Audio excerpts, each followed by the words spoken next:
చెప్పే మాయ మంత్రం కథ కదే,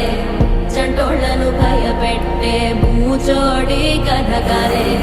తాత ముత్తాతమ్మల భూతాల కథ కదే, విక్రమాదిత్యుడు చెప్పిన వేదాళుడి కథ కదే, దీపము నుండి దెయ్యం వచ్చే అల్లావుద్దీన్ కథ కదే, ఇది ముడత చర్మం ముసలి చెప్పే కథ లాంటి నిజమే.